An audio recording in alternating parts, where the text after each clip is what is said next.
आज का हमारा टॉपिक ऑफ डिस्कशन है नॉर्मलाइजेशन ऑफ डेटा में बॉय स्कॉट नॉर्मल फॉर्म। इससे पहले हमने क्या पढ़ लिया? फर्स्ट एनएफ पढ़ लिया, सेकंड एनएफ पढ़ लिया, सेकंड एनएफ के क्वेश्चंस कर लिए, थर्ड नॉर्मल फॉर्म पढ़ लिया, थर्ड नॉर्मल फॉर्म के क्वेश्चन कर लिए। अब हम लोग पढ़ेंगे Boyce Codd normal form, BCNF क्या होता है। तो let's start with BCNF. Okay, तो Boyce Codd normal form BCNF was proposed as simpler form of 3NF। तो इसको 3NF का सिंपलर फॉर्म प्रपोज किया गया था, but it was found to be stricter than 3NF। लेकिन ये निकला क्या? 3NF से स्ट्रिक्ट निकला। क्यों? अभी समझाऊंगा। Because every relation in BCNF is also in 3NF। मतलब अगर कोई रिलेशन BCNF में है तो वो 3NF में है। तो मतलब स्ट्रिक्ट हो गया ना कि अगर मैं BCNF में हूं तो मैं 3NF में हूं। मतलब मैंने लिखा R1 R2 ये BCNF में है दोनों, तो क्या ये 3NF में? हाँ, ये 3NF में भी है। क्लियर? क्योंकि अगर BCNF में है तो ये 3NF में है। क्लियर? अच्छा, क्यों? अभी समझेंगे। However relation is in 3NF is not necessarily in BCNF। लेकिन अगर कोई रिलेशन 3NF में, मैंने बोला R1 और R2 3NF में, ये दोनों 3NF में, तो क्या ये BCNF में है? तो मैं जरूर नहीं, हो भी सकते हैं और नहीं भी हो सकते हैं। लेकिन अगर BCNF में तो 100% 3NF में होगा। क्लियर? चलो, okay, a relational schema R is in BCNF if whenever a non-trivial functional dependency x to a holds, ठीक है, वही जो हमने थर्ड नॉर्मल फॉर्म की जनरल डेफिनेशन पढ़ी थी कि अगर x से a कोई non trivial functional dependency hold करती है R पे, then x is the super key. वहां पे क्या था? या तो x सुपर की हो या तो a प्राइम एट्रीब्यूट हो। यहां पे सिर्फ एक बात करता है, x सुपर की हो। मतलब अगर x से a non trivial functional dependency है तो x क्या हो? सुपर की। और वॉर का कोई चक्कर नहीं। The only difference between definition of BCNF and 3NF की डेफिनेशन में सिर्फ एक फर्क है, इज दैट कंडीशन बी, जो बी कंडीशन है किसकी? 3NF की, which allows A to be prime, जहां पे ए हमारा प्राइम एट्रीब्यूट हो जाता है, वो एब्सेंट है इसमें। तो BCNF और 3NF की डेफिनेशन बिल्कुल सेम है, बट एक ही फर्क है कि वहां पे या तो x सुपर की हो या तो ए प्राइम एट्रीब्यूट हो जाता है। यहां पे सिर्फ x सुपर की होना चाहिए, बाकी कोई बात नहीं होती। और एक चीज और क्या बताया कि अगर टेबल हमारा BCNF में है तो 3NF में है, लेकिन अगर 3NF में है तो ये जरूरी नहीं कि वो किस में हो? BCNF में हो। क्लियर? तो मतलब एग्जांपल देख लो, मैं ऐसे बता दे रहा हूं आपको। ठीक है, मैं थोड़ा सा और बड़ा बना देता हूं। तो सबसे अंदर आ गया BCNF और उसके बाहर आ गया 3NF। तो इसका क्या मतलब है? अगर मैं यहां पे हूं तो इसका मतलब मैं 3NF में हूं, लेकिन अगर मैं यहां पे हूं तो मैं 3NF पे हूं, तो लेकिन BCNF पे नहीं हूं। क्लियर? तो BCNF में हूं तो 3NF में हूं। फॉर सिंपल सी बात है यार, अगर मैंने ये बोला, अगर इंपॉर्टेंट बात, अगर मैंने ये बोली, अगर मैं दिल्ली में हूं तो 100% मैं इंडिया में हूं। अगर मैं इंडिया में हूं तो ये जरूरी नहीं कि मैं दिल्ली में हूं। क्लियर? तो ये इंपॉर्टेंट बात है। क्लियर? तो ये समझना पड़ेगा आपको। अच्छा, अब अगर आपको इतनी बात समझ में आ गई तो डेफिनेशन क्या बोलती है कि अगर x से a कोई नॉन ट्रिवियल फंक्शनल डिपेंडेंसी है तो x क्या होना चाहिए? सुपर की होना चाहिए।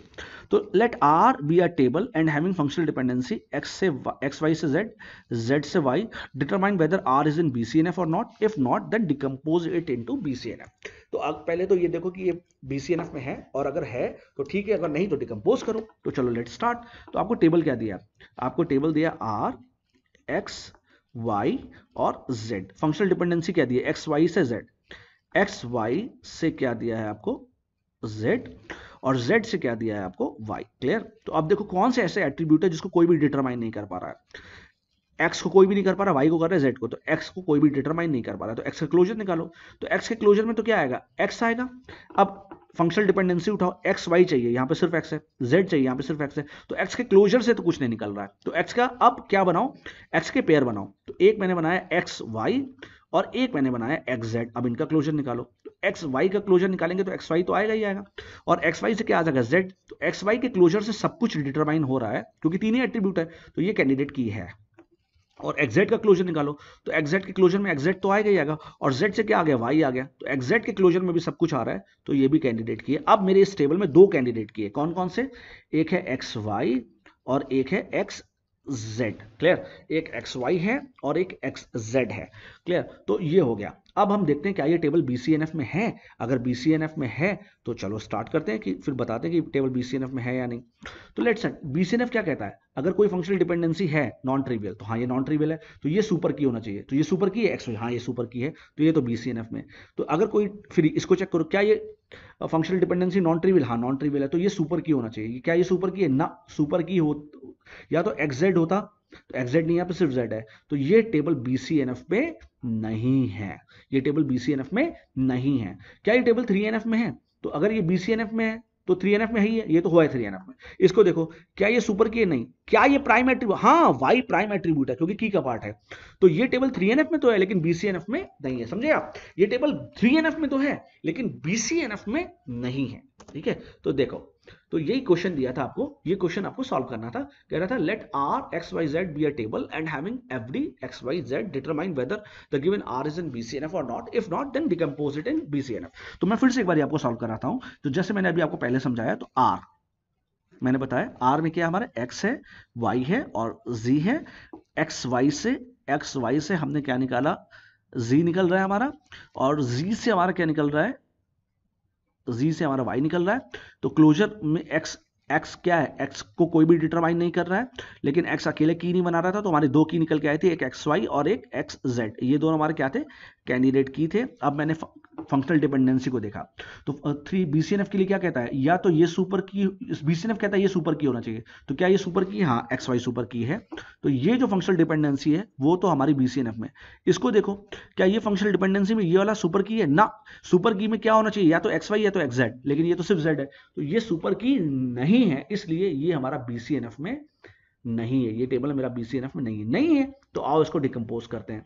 अच्छा, डिकम्पोज करते हैं, तो चलो सबसे पहले बगावत कौन कर रहा है? बगावत कर रहा है ZY। तो एक हमारा R1 हो गया, तो एक आ गया Z और Y।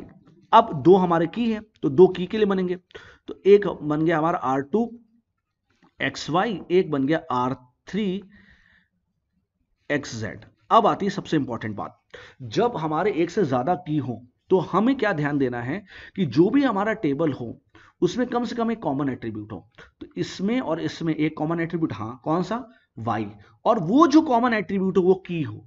तो यहां पे हमने देखा कि यहां पे Z to Y में Z की है, और X to Y में अगर मैं बनाऊं तो X की है। तो ये जो Y है हमारा की नहीं है। मैंने क्या बोला, फिर समझो। मैं बोल रहा हूं जब हमारे दो से एक से ज्यादा की हो तो हमें ये देखना है कि हमारे दो टेबल में कम से कम एक कॉमन एट्रीब्यूट हो। तो एक कॉमन एट्रीब्यूट तो है Y, लेकिन और जो कॉमन एट्रीब्यूट हो वो किसी एक टेबल में की हो। तो Y ना यहां पे की है ना यहां पे की है, तो R2 तो गलत हो गया।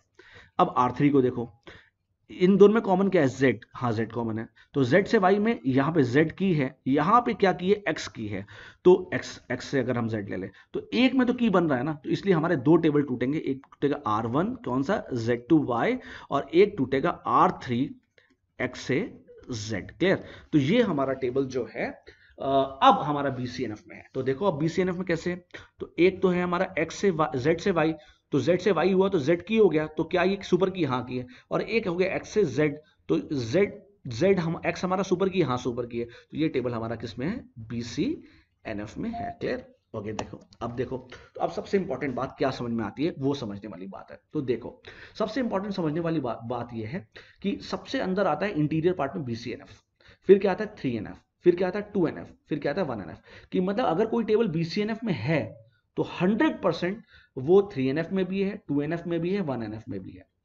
लेकिन अगर कोई टेबल 3NF में है तो ये तो पक्का है कि वो 2NF में 1NF में, लेकिन BCNF में हो भी सकता है, वो नहीं भी हो सकता। क्लियर?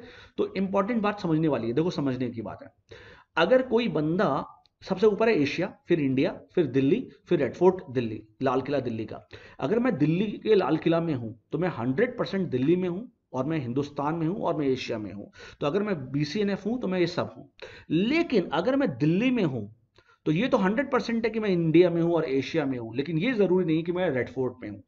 क्यों? ये तो अगर मैं 3NF में हूं तो मैं ये पक्का है कि मैं 2NF में या 1NF में हूं, लेकिन ये जरूरी नहीं कि मैं BCNF में हूं। अब आओ, अगर मैं इंडिया में हूं तो ये 100% है कि मैं एशिया में हूं, लेकिन ये जरूरी नहीं कि इस समय मैं दिल्ली में हूं और या रेड फोर्ट में हूं। क्लियर? तो इसी तरीके से अगर कोई चीज BCNF में है तो 100% फिर वो सारे नॉर्मल फॉर्म में है। तो BCNF सबसे इंपॉर्टेंट है कि अगर कोई चीज BCNF में है, कोई टेबल BCNF में है, तो फिर वो सारे नॉर्मल फॉर्म में है, मतलब उसके ऊपर वाले सारे नॉर्मल फॉर्म में है। क्लियर?